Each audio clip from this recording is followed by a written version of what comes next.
ড্রামাটা শুরু হয় আমাদের হিরো তিশাংকে দেখিয়ে। ছেলেটা দেখতে হ্যান্ডসাম হলেও বেশ গরিব আর লাজুক। চোখের দৃষ্টি কম থাকায় সে চশমা পরে, আর এই কারণে সে মেয়েদের সাথে কথা বলতেও ভয় পায়। একদিন সন্ধ্যায় বন্ধুদের সাথে আড্ডা দেওয়ার সময় হঠাৎ তার মনে পড়ে সে তার ফোনটা দোকানে ফেলে এসেছে, যেখানে সে কাজ করে। সে তাড়াহুড়ো করে আবার সে দোকানে চলে যায়। ঠিক তখনই মুখোশ পরা 3 জন ডাকাত দোকানে ঢোকে অ্যান্টিক চুরি করার জন্য। তারা বুঝতে পারেনি ভেতরে কেউ থাকতেও পারে। তিশাং তাদের উপস্থিতি বুঝতে পেয়ে সাহসের সাথে তাদের আটকানোর সিদ্ধান্ত নেয়। সে তাদের হাড়গোড় ভেঙে অস্ত্র কেড়ে নিয়ে 3 জন ডাকাতকে প্রায় আত্মরা করে ফেলে। সে হিরোর মতো একাই 3 জনের ওপরে ভারী পড়ছিল দেখে সে লড়াই চালিয়ে দিতে চাইছিল, কিন্তু তখনই হঠাৎ ঘটল এক বিপদ।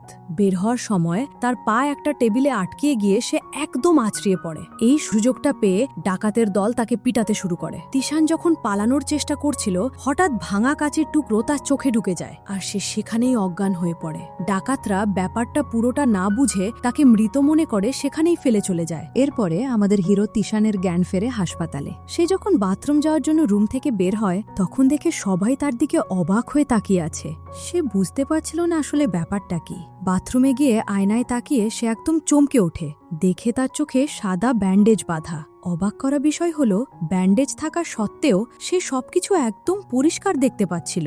শুধু তাই না, সে যদি কোন দিকে ফোকাস করে তবে দেয়ালের ওপারের জিনিসও দেখতে পাচ্ছিল।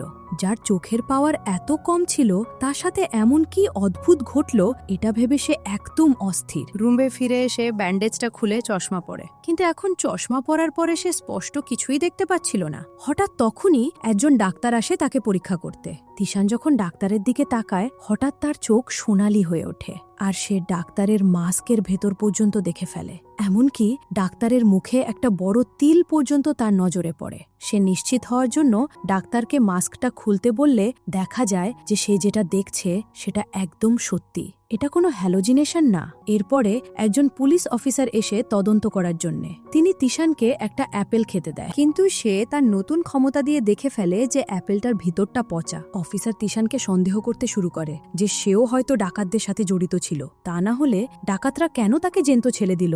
এখানে সে নিজেকে নির্দোষ প্রমাণ করার জন্য বলে যে সে তো ওই ডাকাতদেরকে আটকাতে গিয়েছিল। উল্টো এখন তাকেই সন্দেহ করা হচ্ছে। এরপর আমরা দেখি হাসপাতাল থেকে ছাড়া পাওয়ার পরে সে তার বসের সঙ্গে দেখা করতে গিয়েছে, কিন্তু সেখানে তার জন্য অপেক্ষা করছিল একটা বড় ধাক্কা।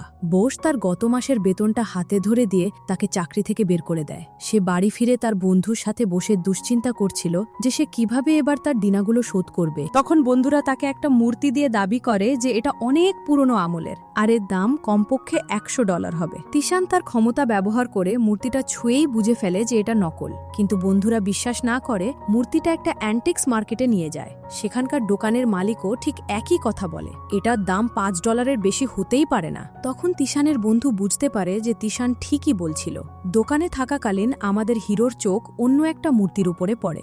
ধুলোই ঢাকা থাকলে ওসব বুঝতে পারে যে এটা খুব মূল্যবান একটা জিনিস। সে কৌতূহলী হয়ে দাম জিজ্ঞাসা করলে দোকানদার ওটাকে $100 বিক্রি করতে রাজি হয়ে যায়। সঙ্গে সঙ্গে তিশান ওটা কিনে নেয়, কিন্তু ওর বন্ধু ওকে রেগে গিয়ে বলে যে তুমি তো এটা কিনে নিজেই বোকা হয়ে গেলে। ঠিক তখনই একটা ধনী কালেক্টর তিশানের হাতের মূর্তিটা দেখে $1000 দাম হাঁকে, কিন্তু তারপরেও আমাদের হিরো সেটা বিক্রি করতে চায় না। এরপরে সেখানে অ্যান্টিক বিষয়ে অভিজ্ঞ একটা লোক আসে। তিনি মূর্তিটা ভালো করে দেখে বলে, আমি এটার জন্য $10,000 দেব।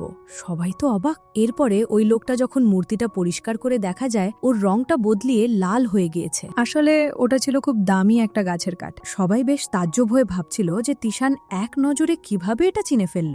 শেষমেশ অন্য একজন লোক $20,000 দাম দিতে চাইলে তিশাং এবার সেটা বিক্রি করতে রাজি হয়ে যায়। সে অনেক খুশি, কারণ এখন সে তার সব ঋণ শোধ করতে পারবে। আমাদের হিরো আর তার বন্ধু এই খুশিটা উপভোগ করার জন্য অনেক খাবার দাবার অর্ডার করে। তিশান ঠিক করে সে তার এই ক্ষমতা ব্যবহার করে বড় লোক হয়ে যাবে। পরের দিন সে তার বন্ধুকে নিয়ে বিভিন্ন দোকানের দামি আর ঐতিহাসিক জিনিস খুঁজে বের করতে যায়। সেখানকারই একটা দোকানে সে একটা বিরল কার্ড খুঁজে পায়। দোকানদার সেটার দাম চায় $5,000। তার বন্ধু এত দাম শুনে না করলেও তিশান বলে যে আমার উপরে ভরসা রাখ, নিলামে তুললে এটা অন্তত $50,000 বিক্রি হবে। তারা ওটা কিনে ফেলে আর যাচাই করার জন্য অন্য একটা অ্যান্টিক এক্সপার্টের কাছে নিয়ে যায়। কিন্তু এবার সেই এক্সপার্ট জানায় এই জিনিসটা আসলে আলাদা মোড়া। এর কিছু অংশ আসল আর বাকিটা নকল।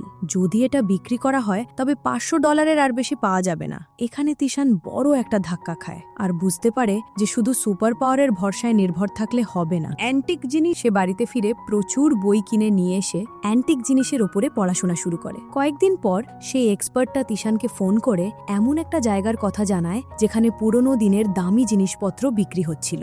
তিনি তিশানকে সেই জায়গায় গিয়ে তার অর্জন করা জ্ঞানটা পরীক্ষা করতে বলে, তবে সাবধান করে দেয় যেন সে সেখানে গিয়ে কিছুই না কেনে, শুধু দেখে আর অভিজ্ঞতা অর্জন করে। তিশানও বেশ উত্তেজনা নিয়ে তার বন্ধুর সাথে সেই মার্কেটে গিয়ে হাজির হয়। সেখানে গিয়ে তারা অনেক অমূল্য আর প্রাচীন জিনিস দেখতে পায়। মার্কেটে তার নজর পড়ে এমন একটা ছোট মূর্তির ওপরে যেটা কেউ কিনছিল না। ভাবছিল সেটা হয়তো নকল, কিন্তু তিশান ওর বিশেষ ক্ষমতা দিয়ে বুঝতে পারে যে ওটার ভেতরে অন্য কিছু আছে। মূর্তিটার দাম ছিল $12,000, কিন্তু তিশানের কাছে ছিল তখন মাত্র $5,000। সে যখন দরদাম করছিল আশেপাশের লোক এটা দেখে বেশ হাসাহাসি করছিল, কিন্তু ওখানকার এক ব্যবসায়ী তার নাছোড়বান্ধা ভাব দেখে মুগ্ধ হয়ে $5,000 সেটা তাকে দিয়ে দেয়। ওই ব্যবসায়ী কৌতূহলী হয়ে যে সে কেন এটা কেনার জন্য এত চাপ দিচ্ছিল। তিশান মূর্তিটা নিয়ে সে অ্যান্টিক এক্সপার্টের কাছে যায়। পরীক্ষা করে তিনি বলেন এটা 19 শতকের নামকরা শিল্পীর কাজের একটা নকল মাত্র। কিন্তু আমাদের হিরো জেদ ধরে বলে যে না, এটা জোড়া লাগানোর ধরনটা দেখো, খুব অদ্ভুত। অ্যান্টিক এক্সপার্টরা তখন আবারও একবার চেক করার পরে পুরো চমকিয়ে ওঠে। আসলে মূর্তিটা স্যান্ডউইচের মতো 3 ভাগ করে বানানো ছিল। উপরের নকল স্তরটা ছিল ভেতরের আসল আর মূল্যবান অংশটাকে বাঁচানোর জন্যে। ব্যবসায়ী তো এটা দেখে একদম অবাক। সে তিশানের কাছ থেকে ওই মূর্তিটা $15 মিলিয়ন দিয়ে কিনতে চায়। তিশান অত টাকায় বিক্রি না করে সে বুদ্ধি খাটিয়ে বলে যে আমি আপনাকে এটা 5 মিলিয়নে দিয়ে দেব, কারণ আপনার সাহায্যেই আমি এটা কিনতে পেরেছিলাম। তিশানের এই সততা দেখে ব্যবসায়ী আর অ্যান্টিক এক্সপার্ট দুজনেই বেশ খুশি হয় ওর উপরে। অ্যান্টিক এক্সপার্টরা তখন তাকে বলে যে ইতিহাসেও ঠিক এমনই একজন জাদুকরী চোখের বীরের গল্প আছে, তুমি যেন এই চোখকে কখনো খারাপ কাজে ব্যবহার করো না। খুশি হয়ে তিশান বাড়ি ফিরে 2 হাত ভরে খরচ করে। সাথে সাথে সে অ্যান্টিক্সের ব্যাপারে আরো বেশি পড়াশোনা করতে শুরু করে। এর মধ্যেই তার একটা বন্ধুর বিয়ের দাওয়াত আসে তার কাছে। সে তার সব টাকা সাথে নিয়ে বন্ধুর সাথে শহরের উদ্দেশ্যে রওনা দেয়। সেখানে পৌঁছিয়ে সে জানতে পারে যে একদল আর্কিওলজিস্ট মরুভূমিতে একটা রাজকীয় সমাধির খোঁজ করছে। বিয়ের অনুষ্ঠানে যাওয়ার আগে সে ওই জায়গায় যাওয়ার সিদ্ধান্ত নেয়। মরুভূমিতে গিয়ে তার দেখা হয় একটা মহিলা সৈনিকের সাথে। সে এই জায়গাটাকে চোরদের কাছ থেকে রক্ষা করছিল। মেয়েটা তিশানকে দেখে সন্দেহ করে তার উপর কড়া নজর রাখতে শুরু করে। এদিকে তিশান মরুভূমিতে হাঁটতে হাঁটতে হঠাৎ খেয়াল করে যে ওখানকার বালুটা স্বাভাবিকের চেয়েও অনেক নরম, যেন মাটির নিচে হয়তো কিছু লুকিয়ে আছে। সে তার বিশেষ ক্ষমতা ব্যবহার করে দেখতে পায় যে সমাধিটা এখানেই লুকিয়ে আছে। সে সাথে সাথে আর্কিওলজিস্টদের খবর দেয়। তারা এসে দেখে তো একদম অবাক, কারণ 1 সপ্তাহ ধরে খুঁজেও তারা যা পায়নি, তিশান সেটা নিমেষের ভিতরেই খুঁজে বের করে দিয়েছে। তারা আমাদের হিরোকে তাদের টিমের সঙ্গে যোগ দেওয়ার অনুরোধ করল, কিন্তু ঝামেলা হলো একদল ডাকাতও ছিল ওই সমাধিটা লুট করার জন্য।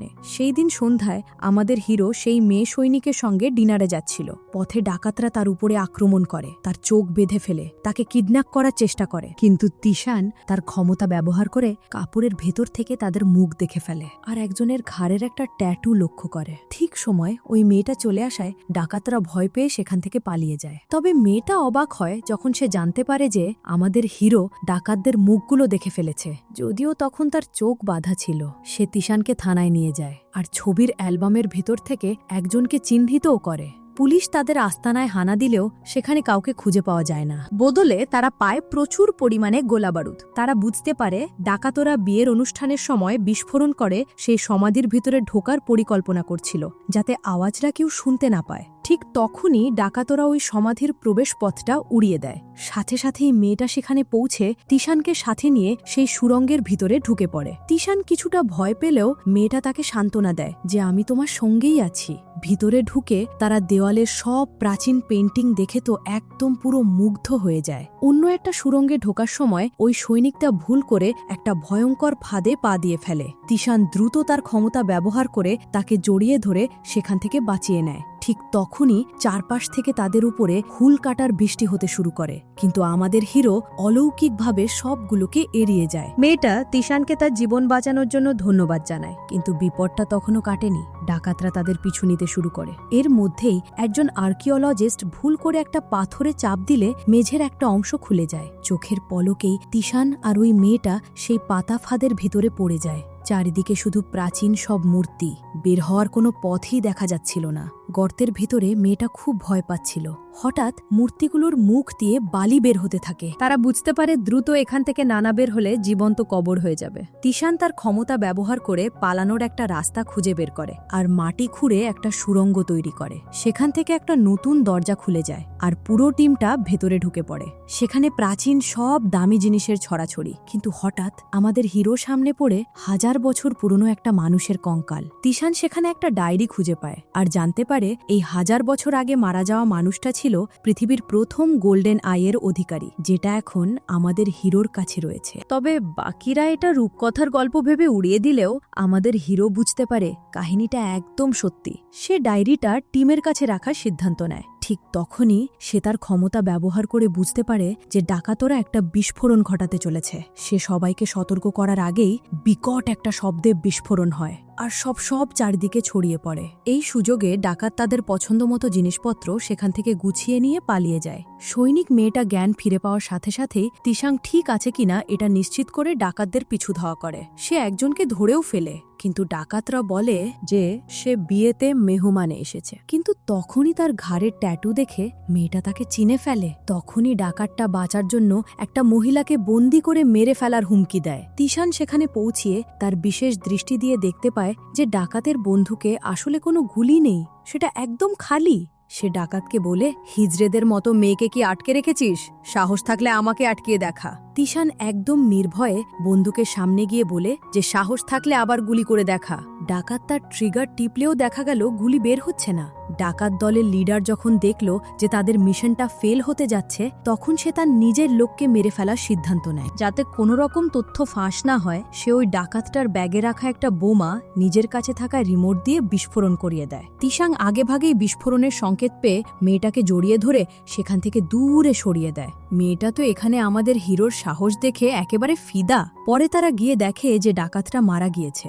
শহরে ফিরে তিশান আর্কিওলজিস্ট দলের কাছে সেই সমাধির পাশে পাওয়া ডায়েরিটা চায়। আমাদের হিরোর সাহসী পদক্ষেপগুলো দেখে তিনি ওটা তাকে দিয়ে দেয়। তিশান ডায়েরিটা পড়া শুরু করে। দেখা যায় সেখানে ওই চোখের শক্তি ব্যবহার করার কিছু কৌশল লেখা ছিল, যেগুলো সে একা একা প্র্যাকটিস করতে শুরু করে। এখানে আমরা তার ক্ষমতার আরও বেশ কিছু নমুনা দেখতে পাই। সে যে কোনো চলমান জিনিসকে থামিয়ে বা ফ্রিজ করে দিয়ে সেটাকে পরীক্ষা করতে পারবে। খুশি মনে বাড়ি ফিরে এসে দেখে যে তার বন্ধু কান্নাকাটি করছে।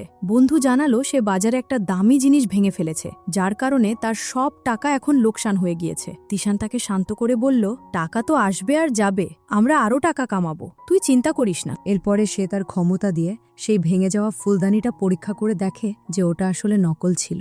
সে বুঝতে পারে এটার জন্য এত কান্নাকাটি করার কোনো মানেই হয় না। পরের দিন তিশান আর তার বন্ধু সেই জালিয়াতি দোকানদারের কাছে যায় বদলা নিতে। তিশান দোকানদারকে চ্যালেঞ্জ করে বলে যে সে 2 ঘন্টার মধ্যেই এই দোকান থেকে $2 মিলিয়ন মূল্যবান কোনো অ্যান্টিক জিনিস খুঁজে বের করবে, আর না পারলে তিশান নিজেই তাকে ওই পরিমাণ টাকা দেবে। দোকানদার হাসি মুখে রাজি হয়ে যায়, কারণ সে জানে তার দোকানে সবকিছুই নকল। এরপর আমাদের হিরো এক এক করে সবকিছু পরীক্ষা করতে থাকে আর সত্যিই বুঝতে পারে যে এই লোকটা কত বড় ঠকবাজ। কিন্তু ঠিক তখনই একজন ধনী লোক সেখানে ঢোকে। দোকানদার যখন তাকে চা দিচ্ছিল, তিশান খেয়াল করে যে ওই লোকটার হাতের যে চায়ের কাপটা সেটা সাধারণ কিছু না। সে তার চোখ দিয়ে পরীক্ষা করে দেখে যে এটা পৃথিবীর খুব দামি 3টে কাপের ভিতর থেকে একটা। তিশানের এই জহুরি চোখ দেখে দোকানদার বাজিটা হেরে যায় আর তার বন্ধুর সব টাকা ও ক্ষতিপূরণ হিসেবে ফেরত দিয়ে দেয়। ওখানে থাকা ধনী ব্যক্তিটা তিশানের এই প্রতিভা দেখে বেশ মুগ্ধ হয়ে যায় আর একই সাথে তাকে প্রাচীন দিনের জিনিসপত্র একটা নিলামের অনুষ্ঠানে আমন্ত্রণ করে। তিশান যখন এই বিষয় নিয়ে তার গুরুর কাছে পরামর্শ নিতে গেল, তিনি তাকে একটা উপদেশ দিল। সে যেন মূল্যবান রত্ন, রুবি আর সোনা সম্পর্কে ভালোভাবে পড়াশোনা করে যায়, যাতে কেউ তাকে ঠকাতে না পারে। আমাদের হিরো কথা মতো এক বাক্স বই নিয়ে বাড়ি এসে পড়াশোনায় ডুবে যায়। তার বন্ধু এটা দেখে অবাক যে তিশান এক রাতের ভিতরেই সেই বইগুলো সব পড়ে ফেলেছে। সে বুঝতে পারে তিশান নিশ্চয়ই কিছু একটা লুকাচ্ছে। পরের দিন তারা সেই দুর্লভ জিনিসের অনুষ্ঠানে যায়। সেখানে গিয়ে তাদের সেই ধনী লোকটার সাথে দেখা হয়। এবার এখানে আমাদের হিরোকে ওই লোকটা গরিব বলে অপমান করে। অনুষ্ঠানে তিশানের নজর পড়ে একটা সুন্দর মহিলার উপরে, যে ওখানে জিনিসপত্র বিক্রি করছিল। সেই মহিলাটাও তিশানের উপরে বেশ আগ্রহ নিয়ে তাকিয়েছিল। ঠিক তখনই সেখানে সেই মহিলা অফিসারটা এসে হাজির হয়। তিশানের প্রতি তার বান্ধবীর আকর্ষণ দেখে সে মনে মনে কিছুটা হলেও হিংসা করছিল। এখানেই আমাদের হিরোর সাথে সেই ব্যবসায়ীও দেখা হয়। যে এর আগে তার কাছ থেকে মূর্তি কিনেছিল। তিনি তাকে নিলামের নিয়মগুলো বুঝিয়ে দেয়। নিয়মটা হলো সামনে রাখা পাথর বা রত্ন দেখে বাজি ধরতে হবে যে কোনটা আসল আর কোনটা নকল। তিশান বুঝতে পারে এবার হারলে হয়তো তাকে ঋণের দায়ে জেলে যেতে হবে। নিলাম শুরু হতেই একটা সবুজ রঙের পাথর সামনে আনা হলো। সবাই ভাবছিল এর ভিতরে হয়তো দামি পান্না আছে, তাই দামটাও হু হু করে বাড়তে থাকে। আমাদের হিরো ওটা কেনার চেষ্টা করলেও শেষমেশ ওই ধনী লোকটা একটা বেশি দাম হেঁকে অকশনটা জিতে যায়। কিন্তু তিশানও হাল ছাড়ে না। পাশেই রাখা কিছু পাথর সে তার সোনালি চোখ দিয়ে পরীক্ষা করতে থাকে। একটা বিশেষ পাথরের ওপরে তার সন্দেহ হয় যে ভিতরে হয়তো বিরল কোনো পান্না বা দামি কোনো জিনিস থাকতে পারে। সে $৫,০০০ ওটা কেনার সিদ্ধান্ত নেয়। তার বন্ধু তাকে অন্য পাথর কিনতে বললেও সে নিজের সিদ্ধান্ত একদম পুরো অটল থাকে। যখন পাথরটা রত্ন বিশেষজ্ঞের কাছে নিয়ে যাওয়া হয় আর পাথরটা প্রথমবার ভাঙার পরে শুরুর ভিতর থেকে সাদা পাথর বের হয়, যেটা দেখে সেই ধনী লোকটা তো তিশানকে আনারি বলে ঠাট্টা করতে শুরু করে। কিন্তু সে দমে না গিয়ে বিশেষজ্ঞকে বলল যে পাথরটা আবারও একবার ভাঙো। এবার পাথরটা ভাঙতেই ভেতর থেকে হালকা সবুজ রং বের হয়ে আসে। সবাই অবাক হয়ে তিশানকে পরামর্শ দেয় সে যেন পাথরটা আর না ভাঙে, কারণ এখনই এটার দাম $1,00,000 হয়ে গিয়েছে। কিন্তু তিশান আরও একবার বলে যে আপনি আরেকবার ভাঙুন।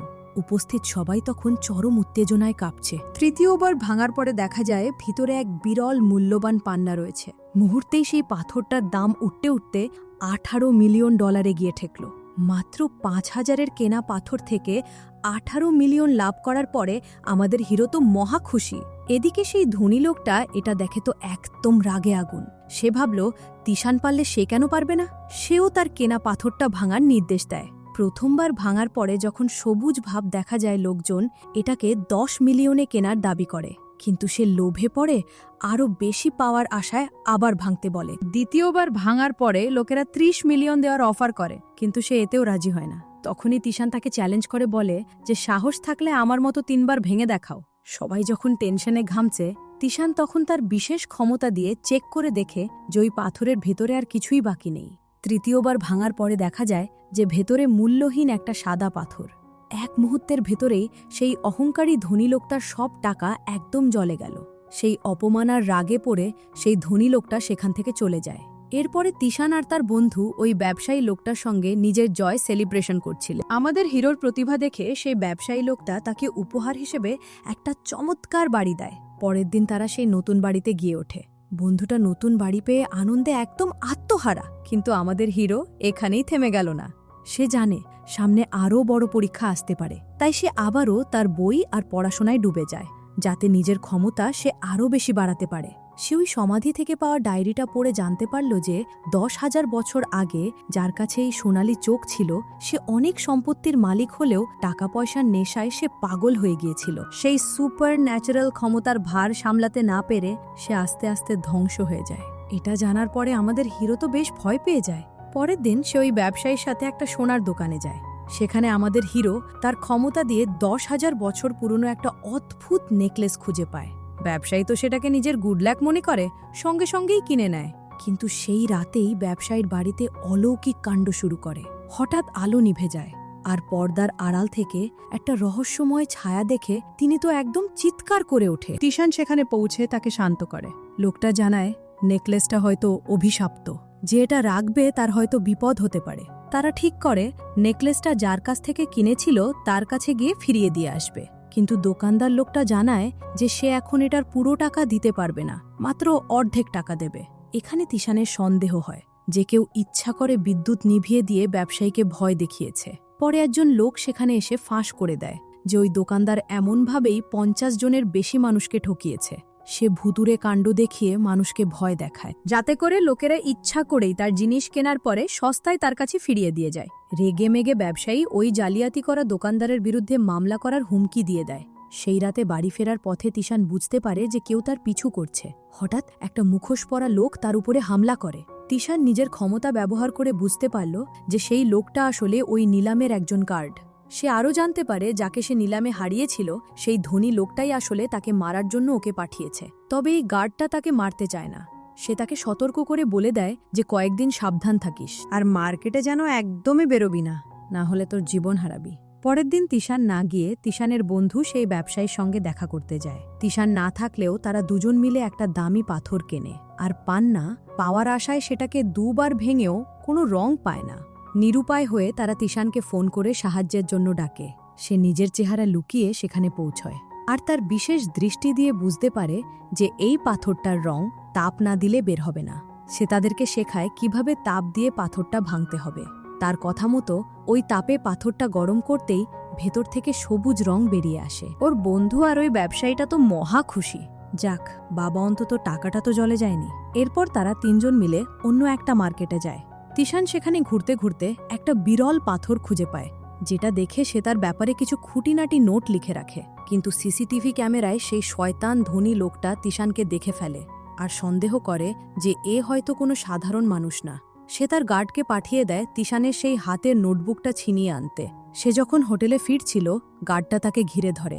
ঠিক তখনই সেই মহিলা অফিসারটা সেখানে এসে হাজির হয় আর গার্ডের সাথে একটা ফাটাফাটি লড়াই শুরু করে। তিশান সাহায্য করতে গিয়ে উল্টে মার খেয়ে সেখানে জ্ঞান হারিয়ে ফেলে। মেয়েটার ক্ষমতা দেখে সেই গার্ডটা ওখান থেকে পালিয়ে যায়। এরপর সে তিশানকে কোলে করে তার রুমে নিয়ে গিয়ে তার বিছানায় শুইয়ে দেয়। মেয়েটা যখন তার দিকে এক দৃষ্টিতে তাকিয়েছিল, বোঝা যাচ্ছিল যে মেয়েটা মনে মনে তাকে খুব পছন্দ করে ফেলেছে। হঠাৎ ছেলেটা বিছানা থেকে পড়ে যাচ্ছিল দেখে সে তাকে ধরতে যায়, আর অমনি দুজনে একসাথেই মেঝেতে পড়ে যায়। ঠিক সেই মুহূর্তে তিশানের বন্ধু রুমে ঢুকে দৃশ্যটা দেখে ফেলে আর ভুল বোঝে, কিন্তু সে কোনো কথা না বলে সেখান থেকে বেরিয়ে যায়। পরের দিন ঘুম থেকে ওঠার পরে তিশানের কিছুই মনে পড়ছিল না। তার বন্ধু সব বুঝিয়ে বললে সে কৃতজ্ঞতা জানাতে ওই মেয়েটাকে তার বন্ধুর সাথে খাওয়ার জন্য দাওয়াত দেয়। সেখানে ওই মেয়ে অফিসারটা জানায় যে গার্ডটা তার উপরে কাল আক্রমণ করেছিল সে আসলে খুব ভালো, আর একটা স্পেশাল ফোর্সের অফিসার ছিল। কিন্তু তার এক বন্ধু খুব অসুস্থ হয়ে পড়ায় তার চিকিৎসার টাকা জোগানোর জন্য সেনাবাহিনী ছেড়ে দেয়, আর ওই বদমাইশ লোকটার খপ্পরে পড়ে যায়। আসলে ওই ধনী লোকটা গার্ডের এই অসহায়তার সুযোগ নিচ্ছে। মেয়েটা তাকে সাবধান করে দেয় যে ওই গার্ডটা কিন্তু এত সহজে থামবে না। পরের দিন গার্ডটা সুযোগ বুঝে তিশানের নোটবুকটা চুরি করে ফেলে, কিন্তু আমাদের হিরো আসলে সবকিছু আগে থেকেই জানত। গার্ডটা যখন নোটবুকটা খুলল, সে অবাক হয়ে দেখল সেখানে তিশান একটা নোট লিখে রেখেছে। আমি তোমার বন্ধুর অসুস্থের কথাটা জানি, হোটেলের সামনে এসে আমার সাথে দেখা করো, আমি তোমাকে সাহায্য করতে পারি। এরপরে গার্ডটা যখন নোটবুকটা সেই ধনী লোকটার কাছে নিয়ে যায়, সেই লোকটা তাকে কোনো রকম টাকা দিতে রাজি হয় না। লোকটা বলে, আমি তোমাকে তো ওই ছেলেটাকে মেরে ফেলতে বলেছিলাম, কিন্তু তুমি সেটা করনি, তাই কোনো টাকা তুমি পাবে না। এরপরে বাধ্য হয়ে গার্ডটা হোটেলের সামনে আমাদের হিরোর সঙ্গে দেখা করতে আসে। তিশান এখানে তাকে ধন্যবাদ জানায়, কারণ ওই দিন সে তাকে মেরে ফেলেনি। উল্টে তিশান নিজেই গার্ডের বন্ধুর চিকিৎসার সব খরচ দেওয়ার প্রতিশ্রুতি দেয়। এখানে আমাদের হিরোর এমন আচরণ দেখে গার্ডটাও নিজেও অবাক হয়ে যায়। এরপরে তারা দুজন মিলে ওই শয়তান ধনী ধরকটাকে ফাঁসানোর একটা চমৎকার পরিকল্পনা বানায়। পরের দিন বড় একটা নিলাম হওয়ার কথা ছিল। তিশানের শরীরটাও খুব একটা ভালো ছিল না, তার চোখে প্রচণ্ড ব্যথা করছিল। সে আসলে কিছুতেই বুঝতে পারছে না এই ব্যথার আসল রহস্যটা কি। তবুও সে ঝুঁকি নিয়ে সেখানে যায়। তার বন্ধু আর সেই গার্ডটা তাদের পরিকল্পনা মতোই কাজ শুরু করে। তারা সবার চোখে এড়িয়ে ধনী লোকটার রুমের চাবি চুরি করে তার ল্যাপটপটা অন করে। এদিকে সেই ধনী লোকটাও খুব আত্মবিশ্বাসী ছিল, কারণ সে ভেবেছিল তিশানের নোটবুকটা চুরি করার পরে সে হয়তো সব আসল পাথর চিনে ফেলেছে।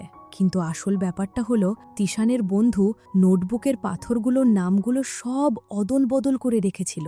এখানে এই লোকটা কিছু একটা গড়বড় বুঝতে পেয়ে রুমের ভিতরে দৌড়িয়ে যায়, কিন্তু ততক্ষণে সে লুকিয়ে পড়েছিল। অন্যদিকে তিশানের দেওয়া আসল তথ্য কাজে লাগিয়ে ব্যবসায়ীরা সব আসল বিরল পাথরগুলো কিনে নেয়। আমাদের হিরো তার সোনালি চোখ ব্যবহার করে দেখতে পায় যে একটা পাথরের ভিতরে অত্যন্ত দুর্লভ লাল সোনা রয়েছে।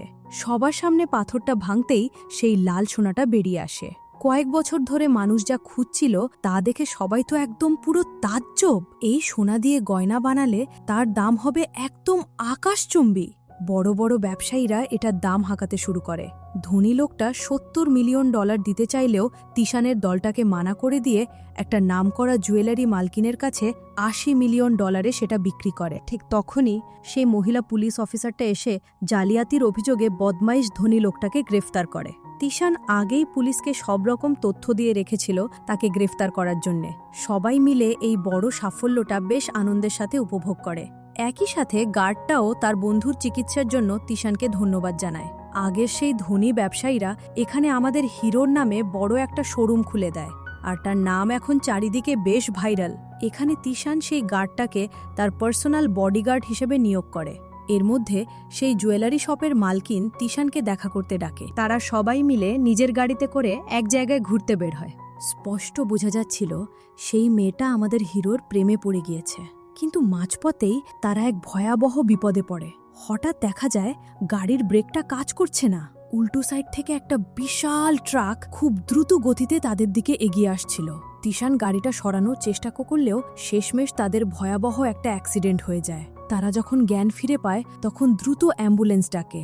হাসপাতালে যাওয়ার পর দেখা গেল ভাগ্যক্রমে তার চোট খুব একটা সিরিয়াস না। কিন্তু ওই মেয়েটা জুয়েলারি শপের মালকিনের জন্য খুব চিন্তিত ছিল। নার্স জানালো ওই মেয়েটা অনেক বড় লোক ঘরের সন্তান হওয়ায় তাকে ভিআইপি ওয়ার্ডে রাখা হয়েছে। তিশান যখন দেখতে যায় সেখানে মেয়েটার বাবার সাথে তার দেখা হয়ে যায়। ভদ্রলোকটা তাকে ধন্যবাদ জানায়, কারণ তিশানই তার মেয়ের কাছে সেই বিরল রত্নটা বিক্রি করেছিল। এটা বলে সে ওখান থেকে বেরিয়ে যায়। এখানে আমাদের হিরো মেয়েটার জন্য একটা গিফট নিয়ে এসেছিল, কিন্তু সেখানে গিয়ে সে দেখল মেয়েটা এর আগেই অনেক দামি দামি গিফট পেয়েছে। সে খুব লজ্জা পেলেও তার সাধারণ গিফটটা তাকে দেয়। মেয়েটা খুব খুশি হয়ে ওটা নিয়ে নেয় আর বলে যে এটা তার পাওয়া সবথেকে সেরা উপহার। কথাটা শুনে তিশান তো মহা খুশি। আর এখানেই বোঝা যাচ্ছিল যে তারা একে অপরকে পছন্দ করতে শুরু করেছে। হাসপাতাল থেকে দোকানে ফেরার পর তার বডিগার্ড তাকে সাবধান করে দেয় যে ওই ধনী লোকটা কিন্তু মোটেও ভালো মানুষ না, সে তোমাকে মারার আবার ফন্দি কষবে। এর মধ্যে সেই মহিলা পুলিশ অফিসারটা এসে জানায় যে যথেষ্ট প্রমাণ না থাকার জন্য ওই লোকটা জেল থেকে ছাড়া পেয়ে গিয়েছে, কারণ তার অ্যাসিস্ট্যান্ট সব দোষ নিজের ঘাড়ে নিয়ে নিয়েছে। পরের দিন সেই বড়লোক মেয়েটার বাবা আমাদের হিরোকে দেখা করতে ডাকে। তিনি তিশানকে উনার ব্যবসার উপদেষ্টা হওয়ার অফার দেন আর বলেন যে যা ব্যবসায় লাভ হবে তার থেকে একটা বড় অংশের ভাগ তাকে দেবে। তিশানও রাজি হয়ে যায়, কারণ এতে সে সোনাদানা সম্পর্কে আরও অনেক কিছু শিখতে পারবে। এরপরে বড়লোক মেয়েটা আমাদের হিরোকে নিয়ে শপিংয়ে যায় আর তাকে একটা দারুণ স্যুট কিনে দেয়। তাকে সেই স্যুটে এতটাই হ্যান্ডসাম লাগছিল যে মেয়েটা তো তার দিক থেকে নজর সরাতে পারছিল না। তারা যখন একসাথে রেস্টুরেন্টে খেতে যায় তখন সেই মহিলা অফিসারটা তাদেরকে একসাথে দেখে ফেলে, যেটা দেখে বোঝা যাচ্ছিল যে মেয়েটা খুব জ্বলছে। আসলে তিনিও আমাদের হিরোকে ভালোবেসে ফেলেছে, কিন্তু তিশান এটাকে একদম অনুভব করতে পারেনি। অফিসারের মন খারাপ দেখে তিশান কারণ জানতে চাইলে তিনি জানান যে তাকে চাকরি থেকে বের করে দেওয়া হয়েছে। আমাদের হিরো তখন মেয়েটাকে তার বডিগার্ড হওয়ার প্রস্তাব দেয়। অফিসার তো মহা খুশি, কারণ এতে সে সব সময় তার কাছাকাছি থাকতে পারবে। পরের দিন তারা সবাই মিলে রাশিয়ার একটা মেলায় যায়। তিশানের বন্ধু ওই মহিলা অফিসারটাকে নিয়ে একটা সোনার দোকানে ছোটখাটো কিছু কিনতে ঢোকে, কিন্তু দুর্ভাগ্যবশত সেখানে একদল ডাকাত হানা দেয় আর দোকানে সবাইকে বন্দি করে ফেলে। তিশানের বন্ধু তখন বুদ্ধি খাটিয়ে অসুস্থ হওয়ার ভান করে মাটিতে লুটিয়ে পড়ে। একজন ডাকাত যখন তাকে দেখতে আসে তখনই সুযোগ বুঝে ওই অফিসারটা ওই ডাকাতকে আক্রমণ করে তার বন্দুকটা কেড়ে নেয়। এরপর সে বাকি ডাকাতদের দিকে বন্দুক তাক করে অস্ত্রগুলো ফেলে দিতে বলে।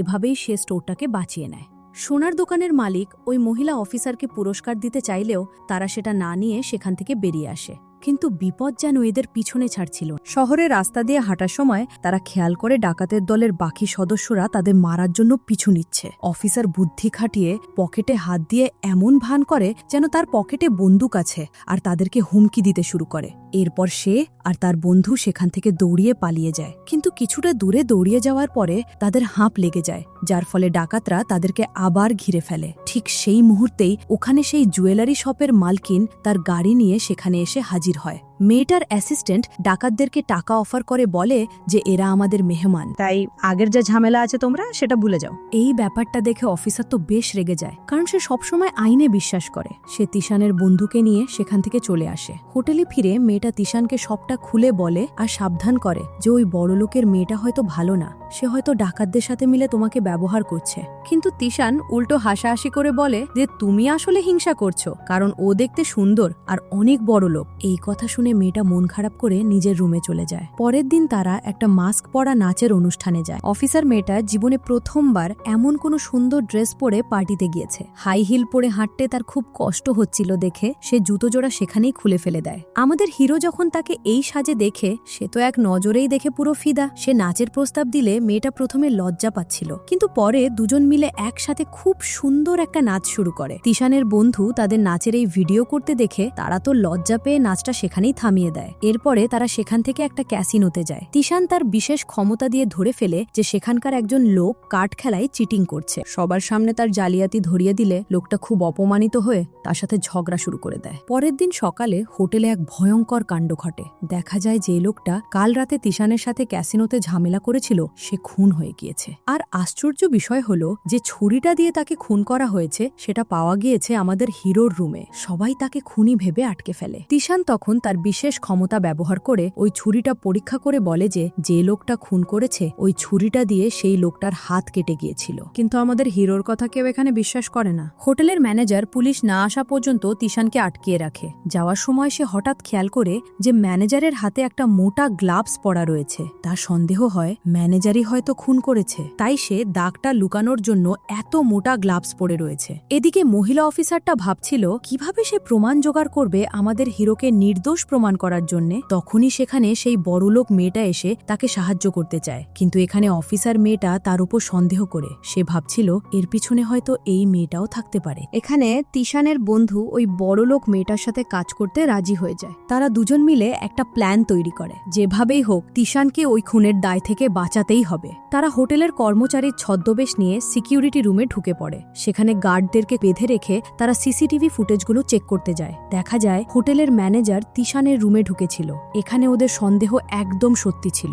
এদিকে ওই বড়লোক মেয়েটা ম্যানেজারকে ডেকে পাঠায় যাতে তিশানের উপর থেকে তার নজর সরে যায়। দেখা হওয়ার পরে সে খেয়াল করে যে ম্যানেজারের হাতে সত্যিই চোটের দাগ রয়েছে। ম্যানেজার বাঁচার জন্য মিথ্যা অজুহাত দেয় যে ফল কাটার সময় তার নাকি হাত কেটে গিয়েছিল। ঠিক সেই সুযোগে আমাদের মহিলা অফিসার তিশানকে পালাতে সাহায্য করতে রুমে ঢোকে, কিন্তু ম্যানেজার কিছু একটা গড়বড় বুঝতে পেয়ে দ্রুত রুমে ফিরে আসে। সেখানে আমাদের হিরো তাকে সরাসরি চ্যালেঞ্জ করে আর বুদ্ধি খাটিয়ে ম্যানেজারের মুখ থেকে সব স্বীকারোক্তিগুলো বের করে ফেলে। এই পুরো ঘটনাটা তিশানের দল লুকিয়ে রেকর্ড করছিল।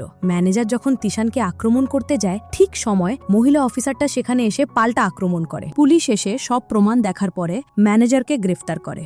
একই সাথে তিশানও নির্দোষ প্রমাণিত হয়। পরের দিন আমরা দেখি আমাদের হিরো সেই জুয়েলারি শপের বড়লোক মেয়েটাকে নিয়ে একটা মার্কেটে যায়। সেখানে তার চোখ পড়ে 129 ক্যারেটের একটা বিশাল দামি পাথরের উপরে। সে তার ক্ষমতা দিয়ে দেখে যে ওটার ভিতরে অবিশ্বাস্য একটা রেড এমার্ল্ড রয়েছে। সে ওই মেয়েটার বাবাকে ওটা কিনে নিতে বলে। ভদ্রলোক প্রথমে একটু দ্বিধাবোধ করলেও আমাদের হিরোর উপরে ভরসা থাকায় সে পাথরটা কিনে নেয়। সবার সামনে পাথরটা ভাঙতেই ভেতরের লাল পান্না দেখে সবাই তো একদম থ হয়ে যায়। এটার দাম $100 মিলিয়ন বেশি, আর গয়না বানালে এর দাম তো একদম আকাশ ছুঁয়ে যাবে। এই দৃশ্য দেখে ভিড়ের ভেতর থেকে একটা মহিলা ব্যবসায়ী এগিয়ে আসে। তিনি আমাদের হিরোর জহুরি চোখের খুব প্রশংসা করে আর জানায় যে তার কাছে দুর্লভ রত্নপাথরের বিশাল একটা খনি আছে। তিনি তিশানকে তার সাথে কাজ করার অফার দেয়। পরের দিন তিশান আর তার বন্ধুরা মিলে সেই খনিটা পরীক্ষা করতে যায়। সেখানে আমাদের হিরো তার ক্ষমতা ব্যবহার করে মাটির নিচে লুকিয়ে থাকা বেশ কিছু লাল পান্না খুঁজে বের করে। মহিলাটা আসলে ওই খনিটা বিক্রি করে দেওয়ার কথা ভাবছিল, কারণ অনেকদিন ধরেই সেই খনিতে কিছুই পাওয়া যায়নি। তিশান তখন তাকে খনিটা বিক্রি করতে মানা করে আর জানায় যে এখানে অনেক সম্পদ আছে।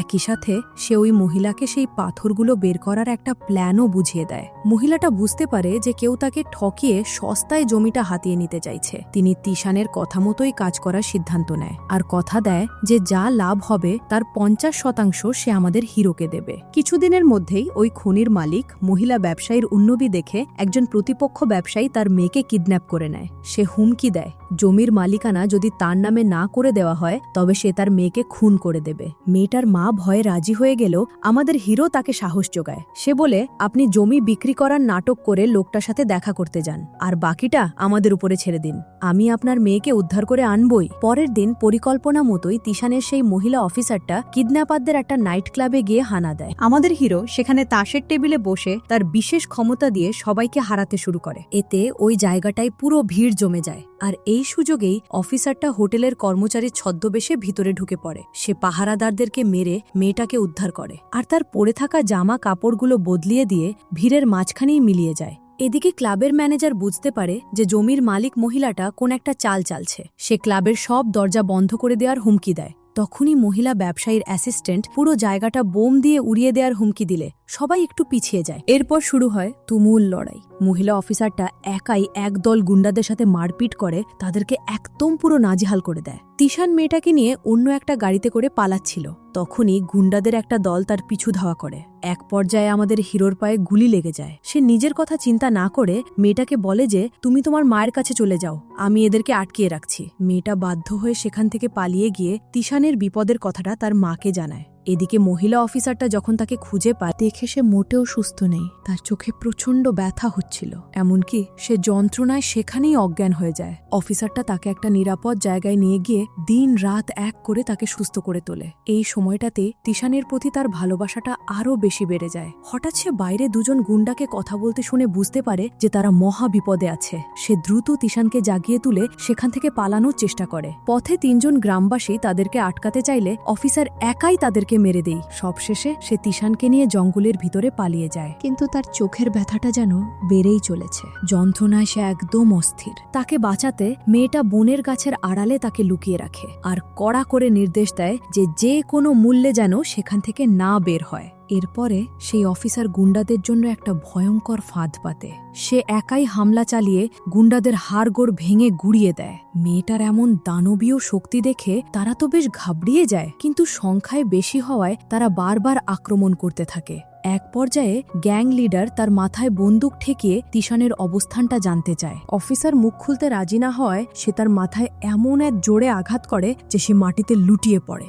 আড়াল থেকে এসব দেখে তিশান যন্ত্রণায় ছটফট করছিল, কিন্তু তার তখন কিছুই করার ছিল না। গুন্ডারা অফিসারকে বন্দি করে নিয়ে যায় আর হুমকি দেয় যে তিশান যদি নিজে থেকে ধরা না দেয় তাহলেই অফিসারকে তারা মেরে ফেলবে। তারা জানত আমাদের হিরো কোনোভাবেই তার সঙ্গীদেরকে বিপদে ফেলে এখান থেকে পালাবে না। মহিলা অফিসারকে উদ্ধার করার জন্য তিশান আর তার বন্ধু ছদ্মবেশ নিয়ে তাদের সেই আস্তানায় পৌঁছে যায়। তার বন্ধু পাহারাদারদের সামনে গিয়ে সবার নজর ঘুরিয়ে দেয়। সেই সুযোগ পেয়ে আমাদের হিরো তাদের তিনজনকেই সেখানেই কুপিয়ে কাত করে ফেলে। এরপরে তারা সেই মহিলা অফিসারকে সেখান থেকে উদ্ধার করে নেয়, কিন্তু শেষ রক্ষা হলো না। গ্যাং লিডার তিশানের বডিগার্ডকে ধরে ফেলে আর হুমকি দেয় যে সে যদি স্যারেন্ডার না করে তাহলে সে একে মেরে ফেলবে।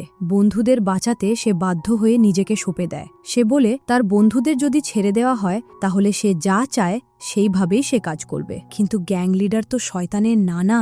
সে একটা রিভলভারে মাত্র একটা গুলি ভরে আর বলে যে এটা একের পর এক তাদের মাথায় রেখে চালাতে হবে। যার কপালে মৃত্যু আছে সে মরবে, আর যে বেঁচে যাবে তাকে সে ছেড়ে দেবে। মেয়েটা সাহস নিয়ে প্রথমে বন্দুক চাপল। কপাল ভালো ছিল, গুলিটা বের হলো না। এরপরে তিশানের পালা। সে যখন ভাবছিল এটাই হয়তো বন্ধুদের সাথে তার শেষ দেখা, তখনই দেবদূতের মতো সেই বড়লোক মেয়েটা আর পুলিশ বাহিনী সেখানে এসে হাজির হয় আর তাদের সবাইকে বাঁচিয়ে নেয়। চরম ক্লান্তিতে আমাদের হিরো সেখানেই জ্ঞান হারিয়ে ফেলে। তাকে দ্রুত সেখান থেকে হাসপাতালে নেওয়া হয়। তার যখন জ্ঞান ফেরে দেখে সেই বড়লোক মেয়েটা তার পাশে বসে আছে। সে তাকে আর তার বন্ধুকে সাহায্য করার জন্য তাকে ধন্যবাদ জানায়, কিন্তু সে কিছুতেই বুঝতে পারছিল না যে তার চোখের এই যন্ত্রণাটা নিয়মিত কেন হয়ে যাচ্ছে। মেয়েটা তাকে বিশ্রাম নিতে বলে রুম থেকে বেরিয়ে যাওয়ার সাথে সাথেই তার বন্ধু তার খোঁজ নিতে ঘরে ঢোকে। আমাদের হিরো তখন তার বন্ধুর কাছে জিজ্ঞেস করে যে ওই মহিলা অফিসারটা কেমন আছে। তখনই মেয়েটা বাইরে থেকে তার শুনতে পায় আর বুঝতে পারে যে তার মনে হয়তো তার জন্য ভালোবাসা তৈরি হতে শুরু করেছে। তাড়াহুড়ো করে সে নিজের রুমে গিয়ে অপেক্ষা করতে থাকে কখন তিশান তার সাথে দেখা করতে আসবে। আমাদের হিরো যখন তার রুমে ঢুকছিল তখন তার বারবার মনে পড়ে যাচ্ছিল কিভাবে এই মেয়েটা নিজের জীবন বাজি রেখে তাকে বারবার বাঁচিয়েছে। সে কৃতজ্ঞতা প্রকাশ করলে মেয়েটাও তাকে ধন্যবাদ জানায় তাকে সেখানে একলা ফেলে না আসার জন্যে। এর কিছুদিন পর তিশান সুস্থ হয়ে আবার কাজে ফেলে। সেই বড়লোক মেয়েটাও সেখানে হাজির হয় তার শরীরের খবর নিতে। মার্কেটে হাঁটার সময় সে একটা কাঠের মূর্তির ভিতরে অদ্ভুত কিছু একটা অনুভব করে সেটা কিনে নেয়। বড়লোক মেয়েটা তো অবাক হয়ে যায় তিশান কেন একটা এমন তুচ্ছ জিনিস কিনলো। কিন্তু বাড়ি ফিরে সে যখন মূর্তিটা ভাঙল তখন ভেতর থেকে বের হলো একটা পুরনো মানচিত্র। সে তার বডিগার্ডকে মানচিত্রটা দেখিয়ে বলে যে এটা দ্বিতীয় বিশ্বযুদ্ধের সময়কার জাপানিদের সেনার মানচিত্র। যুদ্ধের সময় তারা প্রচুর সোনাদানা আর ধন সম্পত্তি লুকিয়ে রেখেছিল, যার হদিশ কেউ জানত না। এই ম্যাপে সেই গুপ্তধনের জায়গার হদিশই দেওয়া রয়েছে। তবে সে এটাও সাবধান করে দেয় যে ওই গুপ্তধনের পথটা কিন্তু মোটেও সহজ হবে না। আমাদের হিরো সেই গুপ্তধনটা খুঁজতে যাওয়ার সিদ্ধান্ত নিলে তার বন্ধুরা সমর্থন দেয়। তবে তাদের হেডগার্ড, যিনি আগে স্পেশাল ফোর্সে ছিলেন, তিনি বলেন এই রাস্তায় আসা বিপদগুলোর জন্য তার ট্রেনিং নেওয়া আছে, তাই যেন সবাই তার পিছনেই থাকে। পরিকল্পনা করে নেওয়ার পর তাদের যাত্রা শুরু হয়। বন জঙ্গল পেরোনোর পরে তারা একটা খোলা ময়দানে পৌঁছায়। সেখানে তিশান হঠাৎ অনুভব করে যে তার পায়ের নিচে কিছু একটা পড়েছে। সে তার ক্ষমতা দিয়ে দেখে যে সে একটা ল্যান্ডমাইনের উপরে পা দিয়ে ফেলেছে। হেডগার্ড চিৎকার করে বলে ওঠে, একদম নড়বি না, পা সরালেই বিস্ফোরণ হবে। তিনি তিশানের ওজনের সমান ভারী কিছু একটা খুঁজতে বলে, যাতে সেটা তার উপরে রেখে তিশানকে সরিয়ে নেওয়া যায়। ঠিক সেই মুহূর্তে সবাইকে অবাক করিয়ে দিয়ে সেই মহিলা অফিসারটা নিজের জীবন বাজি রেখে সেই মাইনের উপরে পা দিয়ে দাঁড়ায়। আমাদের হিরো অবাক হয়ে জিজ্ঞাসা করে, তুমি এটা কেন করলে? মেয়েটা এখানে কাঁদতে কাঁদতে নিজের মনের কথাটা বলে দেয়, কারণ আমি তোমাকে ভালোবাসি।